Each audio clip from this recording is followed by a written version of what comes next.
I'm going to do a little presentation on Cisco WebEx Meetings. It is a video conferencing app, much like MS Teams or Zoom. It allows one to join, schedule, or start a meeting. You can set a meeting from an internet browser. You can also do it from Outlook if you have an MS Outlook account. You can also set meetings from the Cisco WebEx Meetings desktop app or the Cisco WebEx Meetings Android app. There are a variety of ways you can join meetings.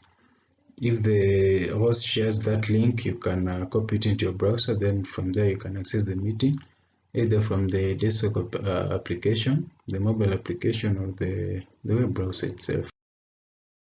There are a couple of features that you will interact with when you join a meeting. There are features that are specifically available for the desktop application and those that are specifically available for the web application.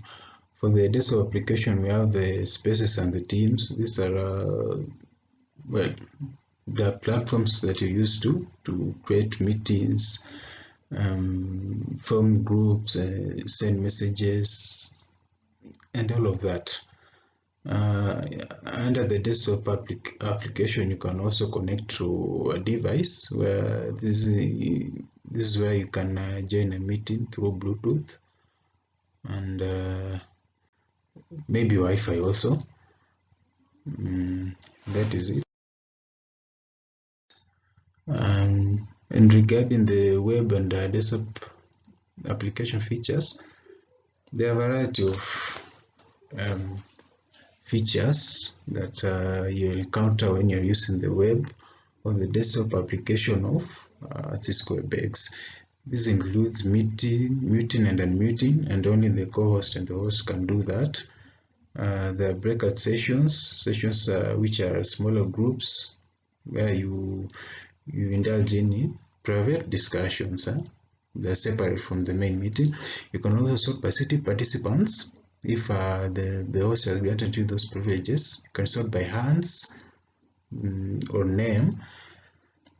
The host can also alter meeting privileges for specific individuals or the attendees in the meeting. You can also expel individuals who are misbehaving or causing disturbances, and you can also do a lot more things like Q&As. The audience can ask questions and the host can respond. Reactions, where you raise hands when you have a question to ask. You can also clap when you want to applaud someone. And messaging, you can use that for interactions. The host can also record the meeting and share it to the cloud or just save it on the personal computer.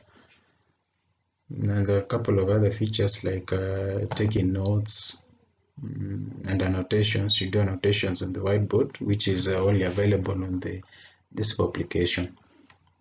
There's also a feature for captioning. It's called WebEx Assistant. It's simply an AI that transcribes text.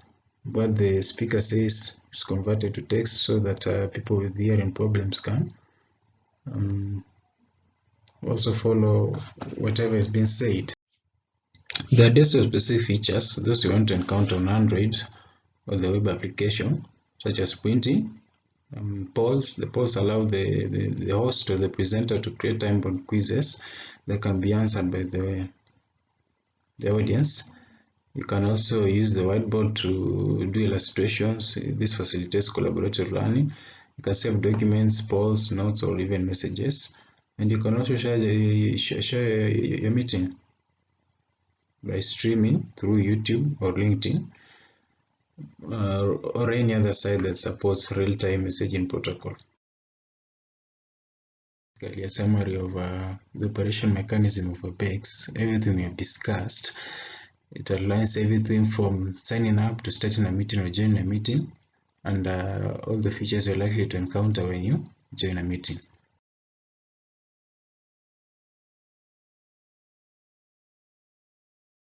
That is it.